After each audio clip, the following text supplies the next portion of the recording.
Te damos la cordial bienvenida a tu programa Palabras de Vida Eterna, esta vez con el estudio del Evangelio según San Juan. Comenzamos con la lectura de hoy.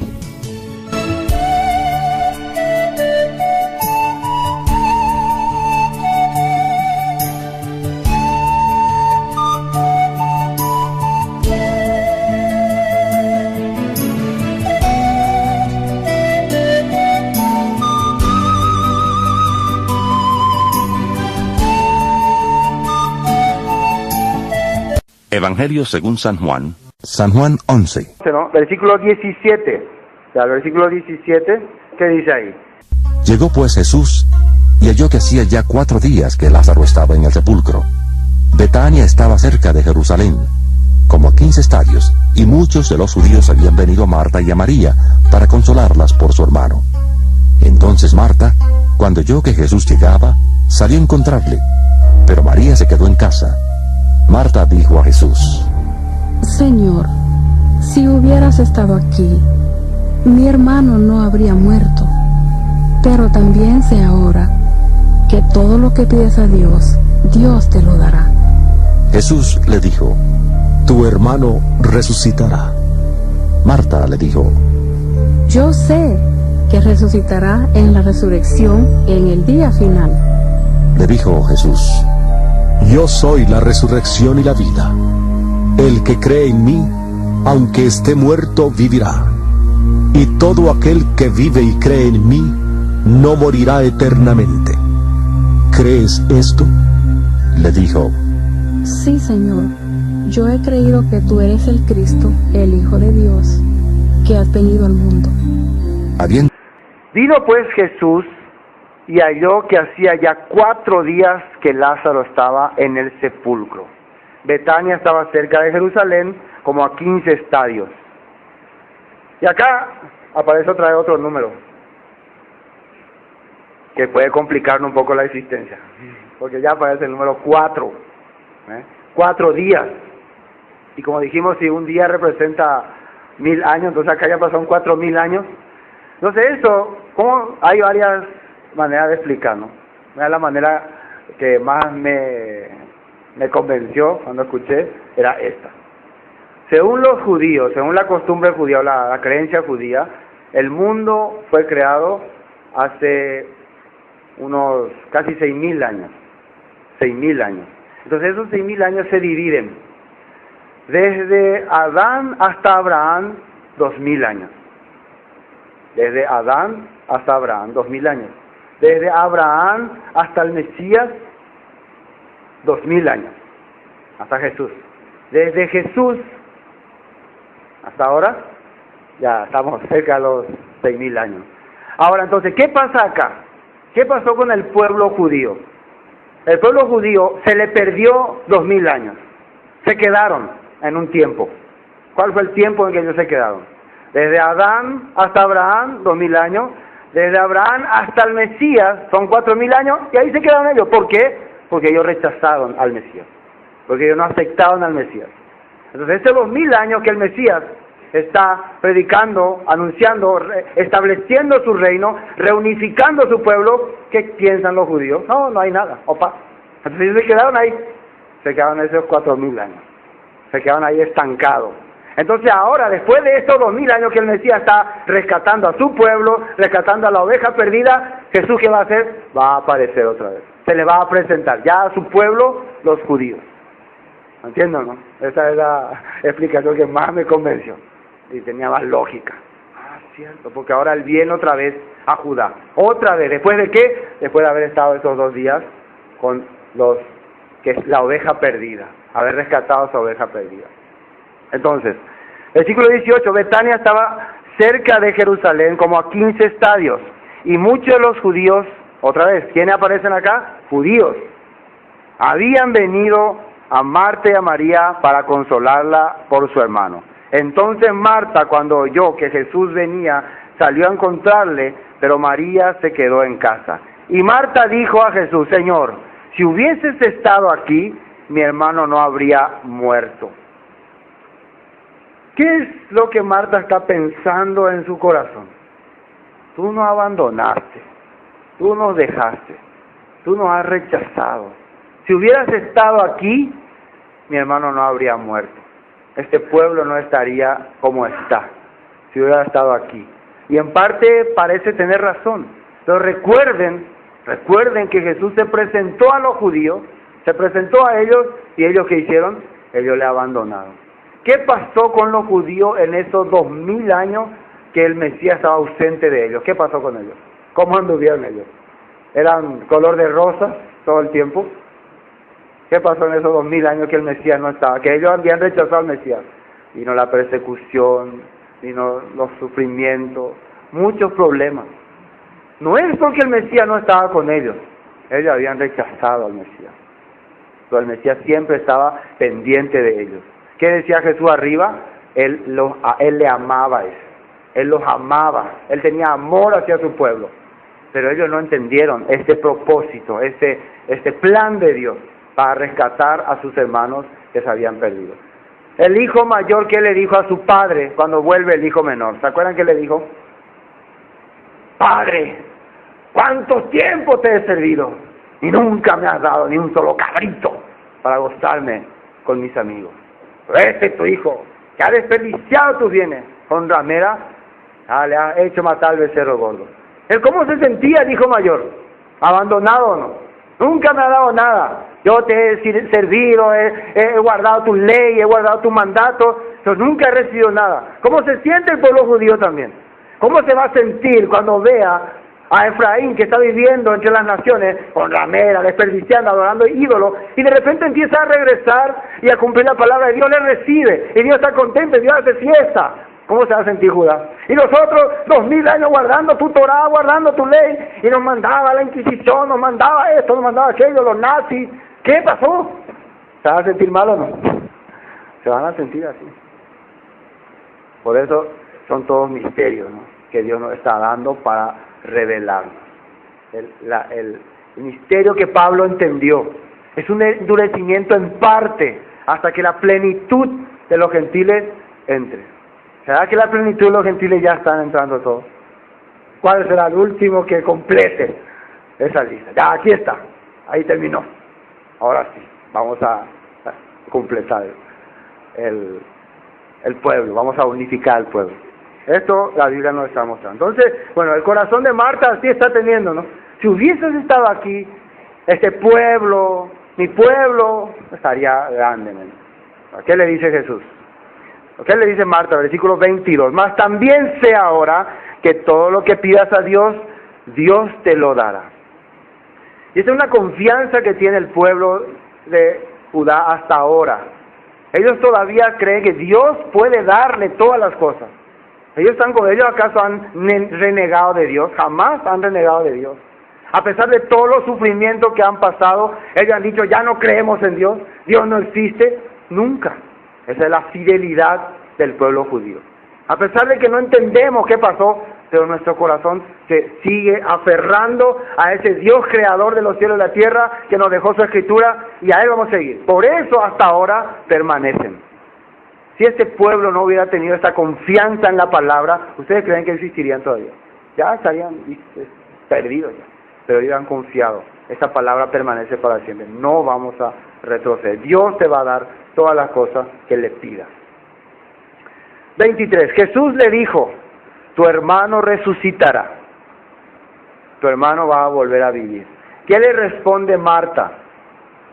Marta le dijo, yo sé que resucitará en la resurrección en el día postero.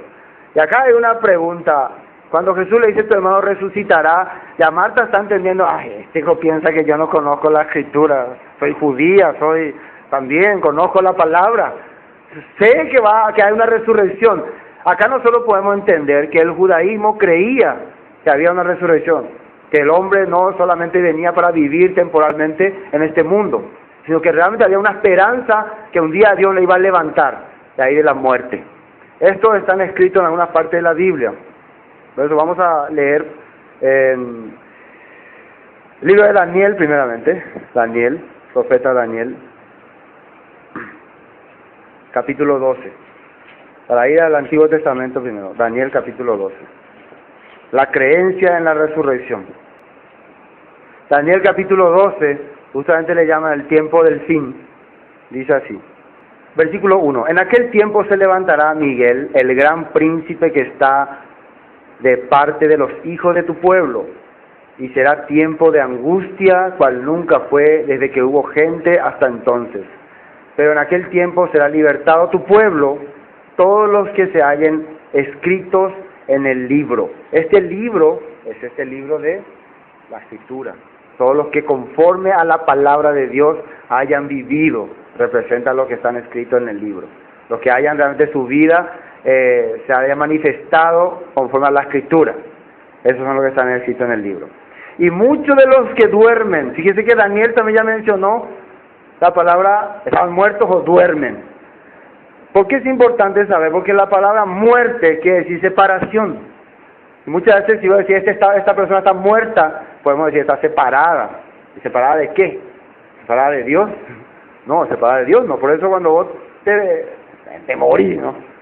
Solamente deja una etapa, deja tu viejo tabernáculo y te va en la presencia ya de tu divino Rey. Por eso mejor estar durmiendo, esperando un día unirse con su Rey en el milenio. Dice, y muchos de los que duermen en el polvo de la tierra serán despertados.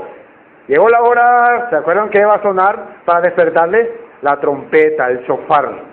Se tocará la trompeta, dice en la Biblia, ¿no? Y los muertos en Jesús resucitarán primero. ¿Qué es muerto en Jesús?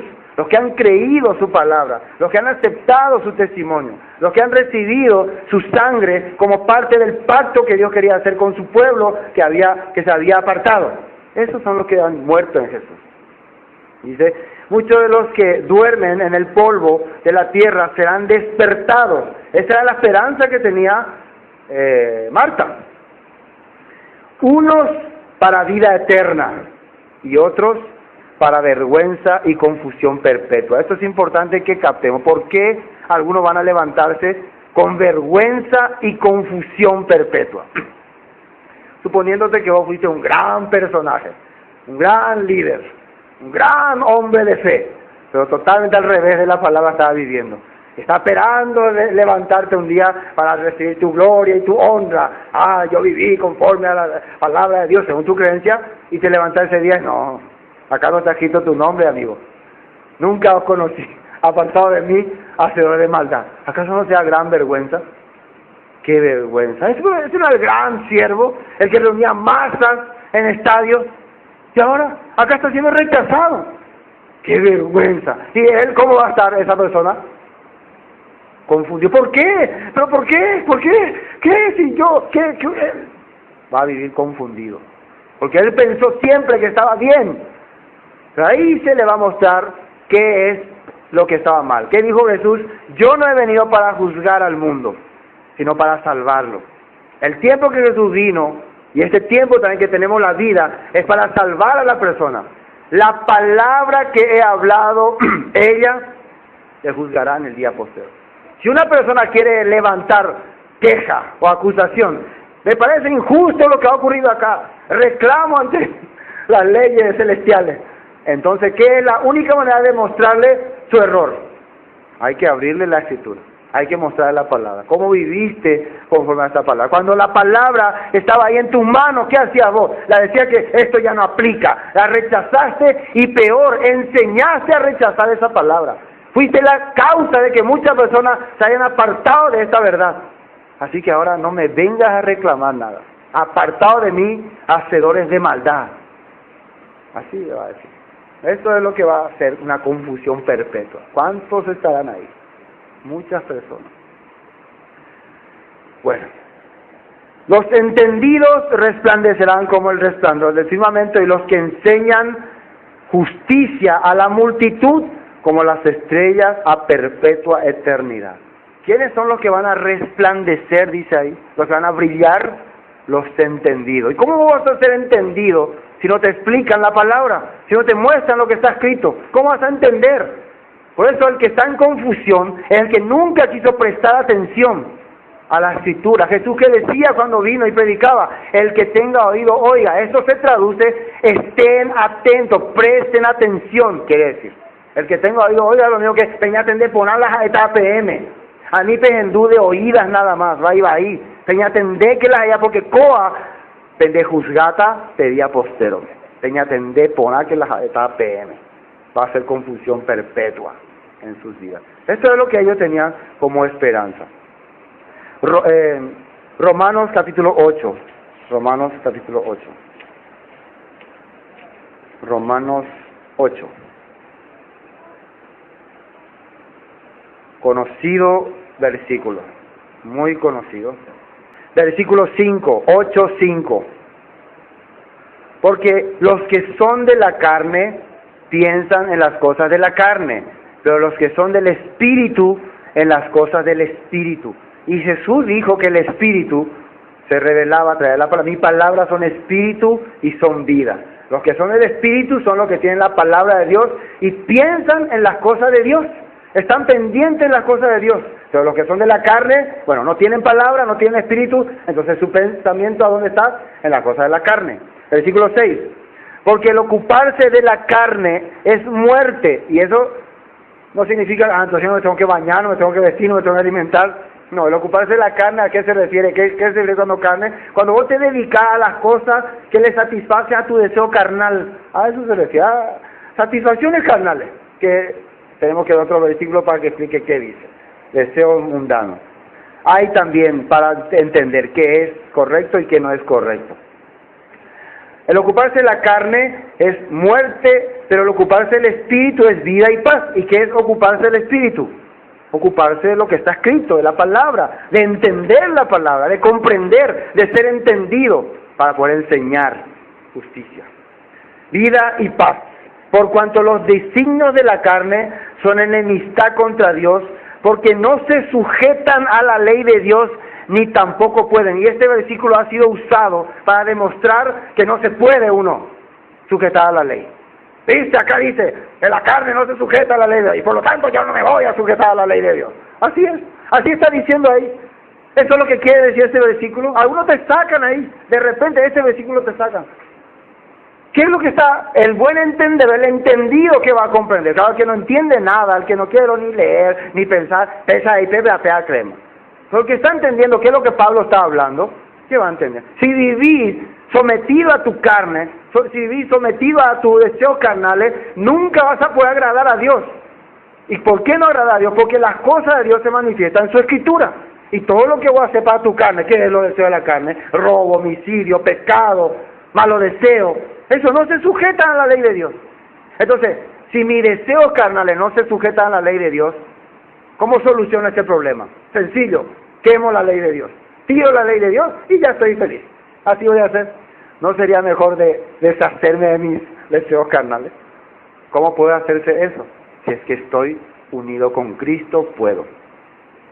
Ese es el poder que Cristo me da. ¿Qué dice más acá? Por cuanto los designios de la carne son enemistad contra Dios, porque no se sujetan a la ley de Dios, ni tampoco pueden. Y los que viven, ¿se dan cuenta de lo que dice ahí? Según la carne, no pueden agradar a Dios. Mas vosotros, aquí se está refiriendo a los que han creído, a los que han muerto en Cristo Jesús, no vivís según la carne, sino según el Espíritu, si es que el Espíritu de Dios mora en vosotros. Y si alguno tiene el Espíritu de Cristo, si alguno no tiene el Espíritu de Cristo, no es de Él, dice. ¿Y cuál es el Espíritu de Cristo? ¿Qué es Espíritu? Es aire, aliento. ¿Qué es la esencia que Jesús transmitía a sus discípulos? ¿Qué Él enseñaba? ¿Qué Él hablaba? Ódiense, mátense, róbense, eso enseñaba Él. Peléense uno a otro, menosprecien a sus semejantes, háganle el mal a otro, critiquen a otra persona. Ese es el Espíritu de Cristo. ¿Vos puedes decir que tener el Espíritu de Cristo cuando estos frutos salen de tu corazón? No. Y si el Espíritu de Cristo no está en vos, entonces no sos de Él. ¿Y cómo sabés que el Espíritu de Cristo está en vos? No. ¿Cómo vos te manifestás? ¿Qué es lo que le demostrás a los demás? Es muy importante. Versículo 10. Pero si Cristo está en vosotros, el cuerpo en verdad está muerto a causa del pecado, mas el Espíritu vive a causa de la justicia.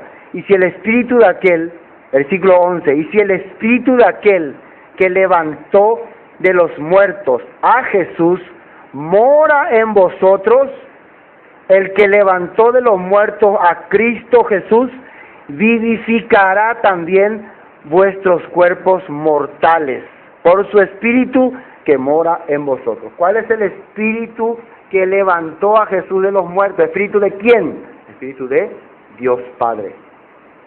El Espíritu de Dios. ¿Por qué el Espíritu de Dios podía levantar a Jesús de los muertos? ¿Por qué la muerte no le podía sostener a Jesús? Ven aquí, la muerte le decía, ven aquí. ¿Por qué no podía? ¿Qué había hecho Jesús? ¿Cómo había vivido Jesús? Conforme a la palabra. Él había vivido conforme al Espíritu. Por eso la muerte no tenía poder sobre él. Y si ese Espíritu, dice, mora en vosotros, vivificará también este cuerpo mortal, cuerpo que está destinado a morir, pero por causa de ese Espíritu, del Mesías, de Dios, va a volver a levantarse. La muerte no le va a poder sostener. Así está explicado. Si entendemos lo que Pablo está queriendo decir, nos vamos a dar cuenta que si la palabra mora en vosotros, ustedes no van a permanecer enterrados en el polvo de la tierra. Sí o sí, la voz de Dios, el arcángel de Dios, cuando suene la trompeta, ustedes van a ser levantados. Amén. Bueno, Hechos 5, vamos a ver, Hechos 5, que vamos a leer ahora. Esto es lo que pasó cuando ellos confesaban que realmente Jesús había resucitado y las personas querían interrumpir. Porque dice que muchos se habían levantado también diciendo, yo soy el Mesías, yo soy Salvador, sigan a mí, crean a mí. Entonces para los judíos eso ya era estamos hartos ya de tantos Mesías que se levantan. Imagínense, cada rato se levanta un Mesías y solamente creaba problemas con los romanos. Por eso ellos también querían impedir que Jesús siga avanzando. Miren lo que un hombre sabio les habló. Hechos capítulo 5, versículo 34. Entonces, levantándose en el concilio un fariseo llamado Gamaliel, doctor de la ley, venerado de todo el pueblo. ¿Cómo dice que era él? Venerado de todo el pueblo, una persona muy importante. Mandó que sacasen fuera por un momento a los apóstoles. Y luego dijo, varones israelitas, mirad por vosotros lo que vais a hacer respecto a estos hombres. Atiendan muy bien lo que van a hacer con respecto a estas personas. Miren lo que le va a hablar un sabio hombre de la palabra, que por cierto era el maestro del apóstol Pablo, ¿no? Y luego dijo, 36, porque antes de estos días se levantó Teudas, diciendo que era alguien. A este se le unió un número como de 400 hombres, pero él fue muerto y todos los que le obedecían fueron dispersados y reducidos a nada. ¿Qué pasó? Murió Teudas y acabó su movimiento. Después de este se levantó Judas el Galileo en los días del censo y llevó en pos de sí a mucho pueblo. Pereció también él y todos los que le obedecían fueron dispersados. ¿Se dan cuenta la mente que estaba teniendo Gamaliel para hablar eso? Estaba comparando a estos falsos líderes que se habían levantado y habían guiado a mucho pueblo con rebeldía haciéndose creer Mesías, pero murieron ellos y terminó su grupo. Y ahora, versículo 38, os digo, apartaos de estos hombres y dejadlos, porque si este consejo o esta obra es de los hombres, se desvanecerá. Esto quiere decir porque había un rumor de que cuando Jesús murió, sus discípulos fueron y secuestraron el cuerpo. Secuestraron el cuerpo para decir que Él resucitó. Había un rumor. Entonces, la pregunta es, si una persona hizo algo falso, una mentira, y está consciente de eso, ¿va a morir después por esa falsedad? ¿Va a permitir que le maten por esa falsedad? No. El apóstol Pedro, el apóstol Santiago, todos los apóstoles, ¿por qué murieron? Solamente el apóstol Juan murió de viejo, pero recuerden que él estuvo preso y muchas veces casi fue asesinado y prefería morir a rechazar que Jesús resucitó. Entonces, si ellos hubieran robado el cuerpo y sabían muy bien que era una mentira, ¿hubieran continuado con esta farsa? ¿Hubieran arriesgado su vida? No. Una cosa es que te engañen a vos y te digan, Él resucitó. Y otra cosa es que vos sos testigo de que no resucitó, y vos sabés que no resucitó, y arriesgar tu vida por eso. Eso es otra cosa. Por eso, esa es la prueba más verídica de que Jesús resucitó, que sus discípulos dieron su vida por Él. Por eso Juan decía, nosotros le palpamos, nosotros le hemos visto. Por eso Juan estaba dispuesto a morir por esta palabra. Por eso podemos confiar en sus apóstoles. Amén. Y Gamaliel está diciendo, fíjense, si esto no es de Dios, tiene que terminar. No hay hombre que pueda mantener durante mucho tiempo una farsa. No hay hombre así. Sí o sí, tarde o temprano va a acabarse. Pero si esto continúa, si esto no termina, quiere decir que esto realmente es de Dios. Y ustedes van a empezar a pelear contra Dios. Van a empezar a oponérsele a Dios. Entonces, cuidado. Versículo 39, más si es de Dios, no podréis destruir, no seáis tal vez hallados luchando contra Dios. Si un movimiento viene de Dios, entonces no va a poder ser destruido. Nuestra confianza no tiene que venir basada en hombres, basada en doctrina de hombres, sino en doctrina que Jesús y sus apóstoles dejaron. En Efesios está escrito así, ¿o no? Que nuestro fundamento es los profetas y los apóstoles. No tenemos que tener otro fundamento, no la doctrina de fulano de tal movimiento, tal que salió, tal que Dios le reveló, tal, no. Para eso Dios dejó sus apóstoles que nos podían explicar, porque ellos vivieron, estuvieron y vieron estas cosas. Amén. Bueno, vamos a volver a San Juan.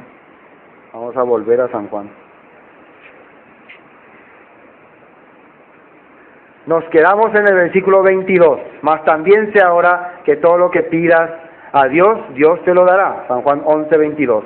Versículo 23, Jesús le dijo, tu hermano resucitará. Marta le dijo, yo sé que resucitará en la resurrección en el día postrero.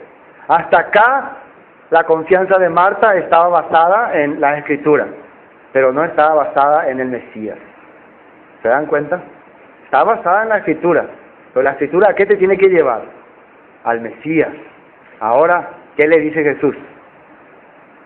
Le dijo Jesús, yo soy la resurrección y la vida. El que cree en mí, aunque esté muerto, vivirá. ¿Se dan cuenta hacia dónde le está queriendo enfocar Jesús a Marta? ¿Hacia solamente la doctrina bíblica o hacia el Mesías?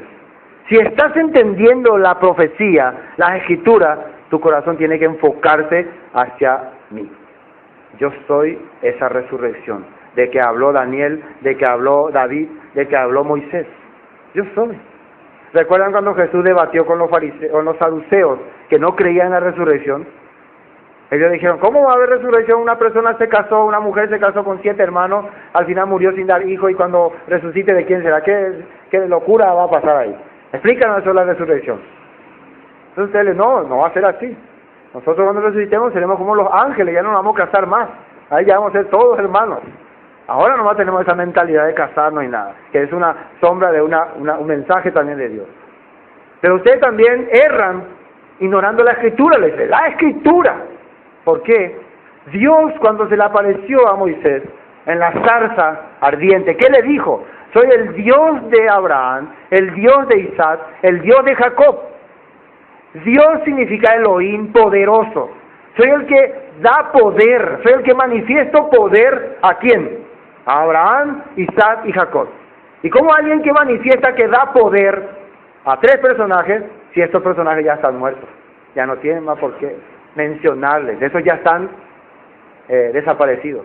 Dios no es Dios de muertos, sino de vivos. Ellos sabían eso. Entonces ahí le vas a entender. Entonces, ¿por qué va a mencionar Dios que Él es Dios de Abraham? Si Abraham está muerto, Abraham está vivo. Para Dios está vivo. Para Dios todos los que han muerto confiando en Él están vivos, ¿no? Por eso están durmiendo nada más. No están muertos. Muertos están los que han muerto, valga la redundancia, sin la palabra de Dios, sin confiar en Dios. Ellos no son bienaventurados. ¿Qué dice en Apocalipsis? Bienaventurados los que tengan parte en la primera resurrección. La segunda muerte no tiene potestad sobre ellos. ¿Cuál es la segunda muerte? Eternamente van a ser separados de Dios, al lago que arde con azufre. Esa es la segunda muerte. Ahí sí, a ese sí se le puede llamar muerto de verdad. ¿Por qué? Va a ser separado de Dios para siempre. Así estaba hablando Jesús. Bueno, enfócate en mí, Marta. Yo soy esa resurrección. Él quería que el pueblo empiece a creer otra vez la verdad. Versículo 25. Le dijo Jesús, Yo soy la resurrección y la vida. El que cree en mí, aunque esté muerto, vivirá. ¿Y quién puede vivir, dice Jesús?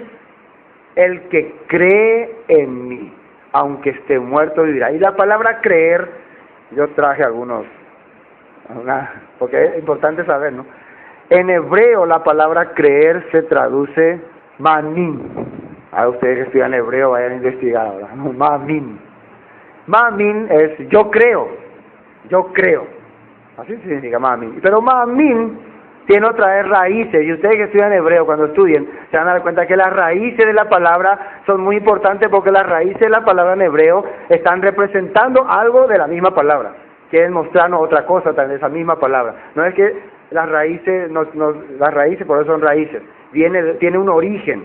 Y en la palabra mamin tiene una raíz que sale la palabra emet o emuná o amén. Esas son sus raíces.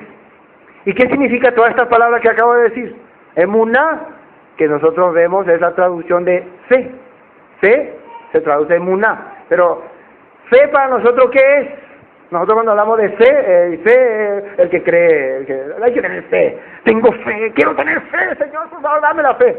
Así es fe. Pero no. Al traducir emuná, en el español nuestro, se traduce fidelidad, confianza hacia las cosas de Dios. Yo creo en la palabra de Dios. Yo confío en la palabra de Dios. Eso es emuná. Y el otro emet, la palabra emet es verdad. Significa verdad, viene de met, de amén. Cuando nosotros decimos amén, estamos diciendo esto es verdad, es la verdad. ¿Y qué es lo que estamos hablando? Si estamos hablando de la escritura, la palabra dada por Dios, y yo les digo amén, hermano, y ustedes dicen amén, ¿qué están diciendo? Esto es verdad. ¿Recuerdan que Dios le hizo repetir a los israelitas y dirá a todo el pueblo? Amén. ¿Cuándo le hacía repetir? A ver, ¿se acuerdan cuándo le hacía repetir? Cuando Dios le decía qué cosa. La ley de Dios, cuando le decía los mandamientos. ¿Será que algo que no es verdad, que Dios iba a quebrantar, que Dios iba a abolir, Dios le iba a hacer repetir en coro, en masa, dirá todo el pueblo, emet, esto es verdad? ¿Será que así iba a ser? No puede ser. No puede ser. Es imposible. Esto realmente Dios está queriendo enseñar. Esto, de ahí sacamos lo que significa creer. ¿Se dan cuenta que creer no es simplemente yo creo, no. Tienen que tener fidelidad, confianza a la verdad, a la escritura. Mi palabra es verdad, decía Jesús. ¿Entienden? Entonces, le dijo Jesús, yo soy la resurrección y la vida. El que cree, ¿qué significa? El que tiene confianza en la escritura, en la palabra, en mí. El que cree en mí, aunque esté muerto, vivirá. Y aunque físicamente no tenga vida, o aunque se haya apartado de Dios por las transgresiones, pero empieza a confiar en la palabra, volverá a levantarse, volverá a tener vida. Recuerden el valle de los huesos secos. Profetiza contra este pueblo. Diles, huesos secos, oí palabra del Señor. Bueno, el versículo 26. Y todo aquel que vive, y esto sí es clave.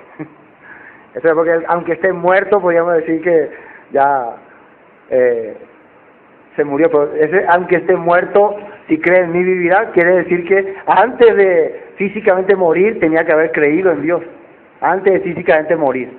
Si murió y físicamente ya murió sin creer, entonces ya no tiene más solución, lastimosamente. Acá dice, todo aquel que vive y cree en mí, no morirá eternamente. ¿Crees esto? Le pregunto. ¿Eso ya va directamente a Marta o no? Todo aquel que vive. Todo aquel que está físicamente viviendo, cree en mí, no morirá eternamente. ¿Crees esto? Si nosotros ahora estamos vivos, ¿estamos vivos o no? ¿Quién acá está vivo? Entonces, si Jesús nos dice, si ustedes pueden creer en mí, ¿qué es creer en mí? Ya le acabo de explicar, bastante. No morirán eternamente. ¿Creen esto? Si Dios le pregunta así, o pónganse en el lugar de Marta, si Dios le pregunta así, ustedes están vivos ahora, ¿pueden creer en mí? ¿Pueden confiar en mi palabra? ¿Pueden aceptar toda mi palabra? ¿Pueden creer que yo vengo para darles vida? ¿Pueden creer esto? ¿Qué le responderían? Sí, Señor, creo. Así tiene que responder, si estamos vivos. Ahora, que uno que esté vivo no pueda responder eso, entonces, ¿qué esperanza hay para él? ¿A quién le está dirigiendo Jesús esta palabra? Al que está vivo, al que está caminando por acá, al que está viviendo ahí, disfrutando de esta carnalidad. Si puede lograr a creer en mi palabra, en mi doctrina, en mi enseñanza, aunque un día físicamente desaparezca, eternamente vas a vivir. Eso le está diciendo. Tristemente, no cree mucha persona esta palabra. Vamos a ver lo que el rey David decía en algunas partes. Salmo 119 primero. Salmo 119.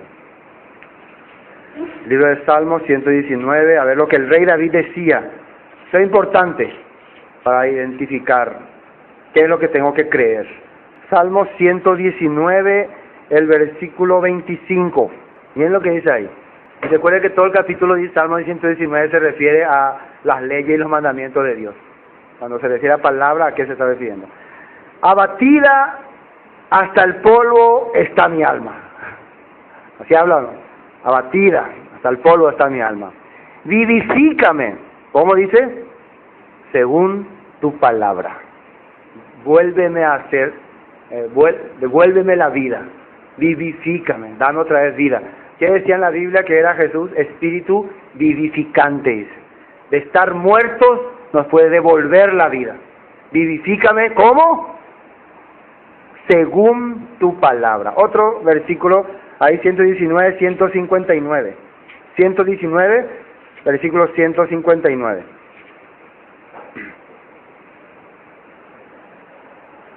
¿Encontraron? Ahí nomás, 119, 159.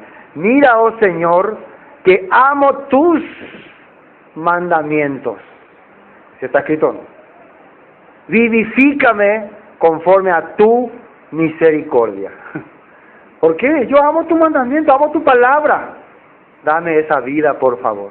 El que cree en mí, aunque esté muerto, vivirá. ¿Crees esto? Sí creo. ¿Qué es esto? Tus mandamientos, tus palabras. Según tu palabra, dame la vida. Palabras dichas por el rey David. Amén. Otro salmo, 143. Unos cuantitos salmos. Hay muchos, pero no podemos. Ustedes pueden buscar más como tarea en su casa. 143, versículo 11. Dice así: por tu nombre, oh Señor, me vivificarás. ¿Cómo está escrito ahí?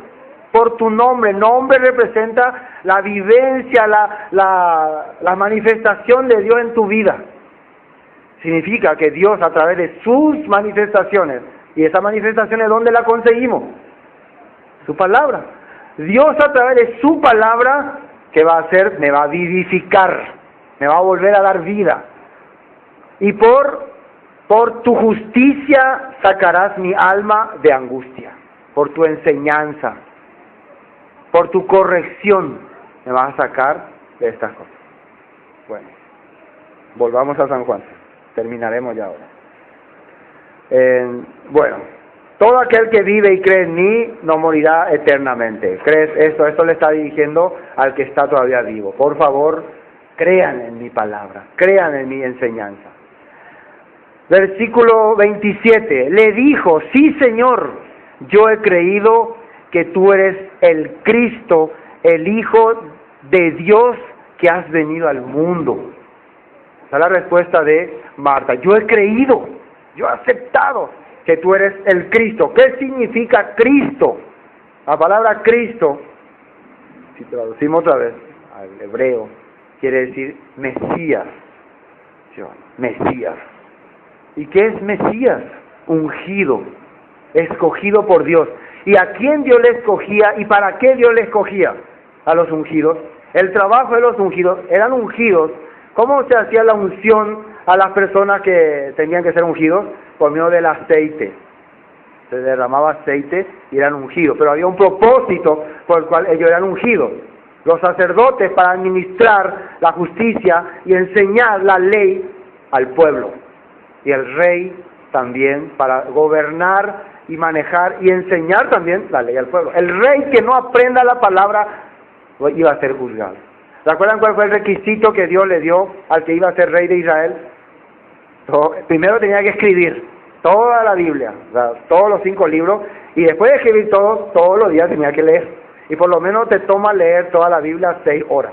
O sea, así que tenés que levantarte tempranito, leer toda la Biblia y después hacer tu trabajo.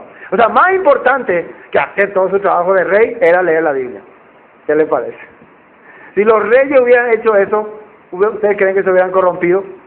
No. Si actualmente los reyes, los príncipes, los presidentes se levantarían a las 4 de la mañana, a 4, 5, 6, 7, 8, 9, 10, para las 10 de la mañana ya van a leer todo. Su vida sería diferente, ¿no? Y pueden empezar su trabajo a las 10 de la mañana. Pero no, tengo mucha cosa de las 6, tengo esto, tengo eso. Y nosotros peor. Entonces la persona ungido quiere decir que enseña la palabra de Dios, que tiene poder y autoridad para enseñarte la palabra de Dios. Entonces cuando Marta está diciendo, yo he creído que tú eres el Mesías, el ungido, ¿qué está diciendo? Yo creo que tú tienes autoridad para enseñarme la palabra. No como cualquier ungido, porque Jesús era el ungido, el esperado por los profetas, el mencionado por los profetas, que iba a darnos la verdad y revelarnos su escritura. Eso está creyendo Marta. Eso es lo que uno cree cuando cree en el Mesías. Amén. Bueno, hoy hasta aquí vamos a compartir. Vamos a continuar sobre los demás el próximo culto. Vamos a orar para terminar.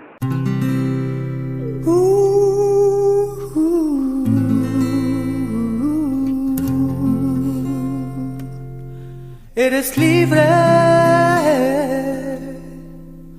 eres sano en él.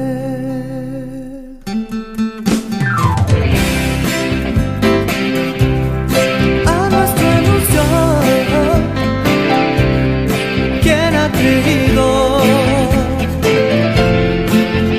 y sus brazos sobre quien se ha extendido.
Esto fue Palabras de Vida Eterna, el estudio del Evangelio según San Juan.